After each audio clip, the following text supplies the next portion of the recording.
Hello friends, welcome to my channel and thanks for watching this video. So the Wall Street closes strong, there is no doubt about it, but there are some things which are not matching, and that's what we're going to discuss in this USA weekly report podcast or weekly report session. And you can clearly see the first headline where it is saying that Fed governor says additional rate hike could be needed if inflation stays high.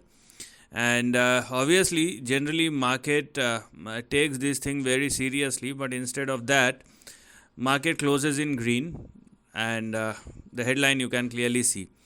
Now, it is better to wait and watch instead of market moving higher or lower. It does not matter, but sometime you need to wait and watch. And because we are looking at the very near term trend, so you have to see how price or obviously the mainline indices are behaving.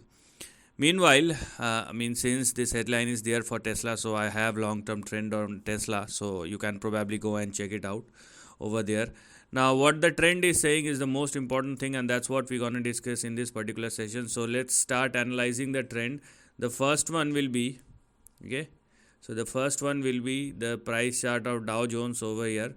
Now, this is the price chart of Dow Jones, and one can clearly see the volatility that kicks in, and big moves are happening right now, and that's what you need to focus on. I have specifically said this thing in my previous week's session or previous week's video on USA weekly market report that I'm not right now going for correction. If there is any, obviously we will go for that, but right now it looks like there was a false breakout, and the Dow Jones has come back in its zone once again. And if Dow Jones continues to trade and sustain below 39,300, which it is as of now, then there is a fair amount of possibility that it may move towards the lower end of the range. And what I'm talking about is your next big support, which will be in between 38,344 and 38,054 on the downside. So basically, this is the range which is currently active, and because Dow Jones started falling lower, this is what you want to see or what you're going to look at, unless Dow Jones started trading and sustaining at or above 39,300 once again. So this is range bound, some sort of correction, not out of the box, but still for the time being there is no upside, if not downside anymore. Let's talk about the Nasdaq, because Nasdaq has been lagging for quite a while, and when we are looking at the price chart of Nasdaq, it is not something very cheerful. It is also a range bound price action. Now, sometimes it's better that the market stays within the range rather than falling or moving higher, because that will provide a space to catch its breath. Okay, the market momentum take a pause, meanwhile reshuffling happen in the broader market. That's fine, but what is not fine is when everything started falling lower. It creates panic in the market, and you can clearly see the same kind of scenario for Nasdaq as well, where we have our support in between 15,900 and 15,870 on the downside. So some sort of correction over here is also visible, and simultaneously we have our resistance in between 16,460 and 16,540. So range bound all around. This is something which we're gonna look at, but it does not indicate weakness as of now. Okay, and this is the price chart of S&P 500. It is visibility wise, it is much more close with Dow Jones rather than Nasdaq, although Nasdaq has majority of impact over here. But it is still, you can clearly see S&P will give you a more balanced view, but it is still stays strong because it is not in the zone. It is actually out of the zone, which means trading above 5189 does indicate that it will definitely move towards 5262 or the recent high. But if it falls below 5189 or less, then there will be a move somewhere in between 5106 and 5091. Now there is a fair bit of possibility of that. Why? Because Dow Jones and Nasdaq both indicates some sort of weakness, so that weakness will also be visible in S&P 500, and S&P 500, if it falls below 5189 or less, this range or this highlighted section, let me show it to you, this highlighted section is something which will become active thereafter.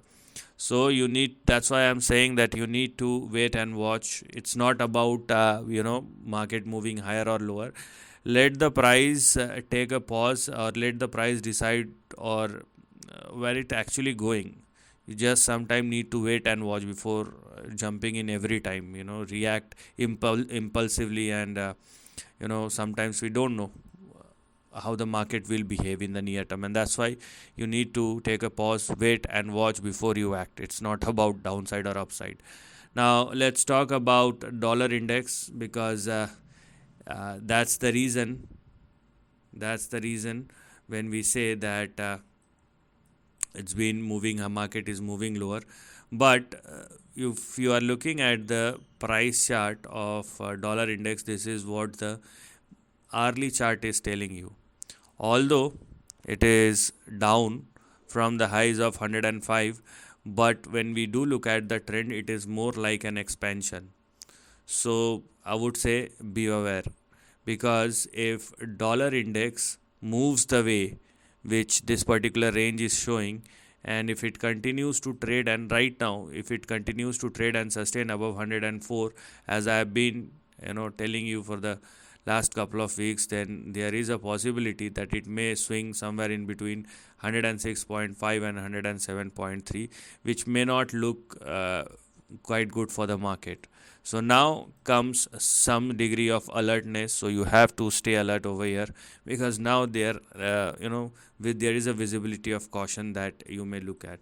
Now let's check out the price chart of crude oil futures, which is now trading at 86, which is quite on the higher side. And let us see what the near term price chart is indicating, and for that let me dig down so here we are. Now when we are looking at the very near term chart, this is the 15 minutes chart I am using, so you can catch the actual momentum and actual rally, and we will just go with the flow. So this is what you're gonna see as far as the near term trend or price action is concerned. So it does not matter what is happening, what is not happening, but price is moving higher. That is something which is clearly visible, and what may happen going forward is like this. So the least which one can expect if this uptrend continue. Now let's understand, we have our support and stop loss at 85 on the downside, and this is crude WTI futures chart, and if it continues to trade and sustain above 85, most importantly 86, then it is moving somewhere in between 90 and 91, and which is also not good for the equity market.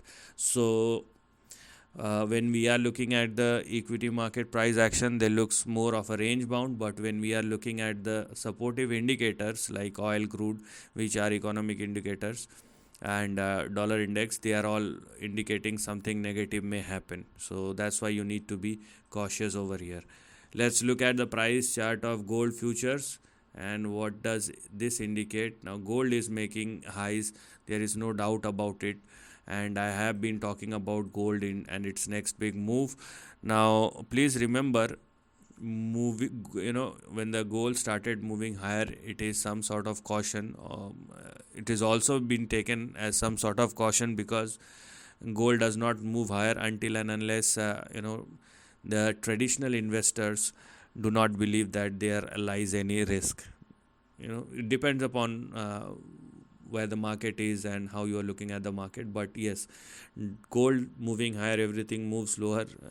It's some sort of dichotomy what we have over here, and it does not indicate something good. So it is better to stay cautious for the next 1 week before you do anything. Just take a pause, let the market move, and you just observe the market. That will be the best strategy, rather than going in, going out every week. That's not a fine thing to do. So this is the end of the video. Thanks for watching.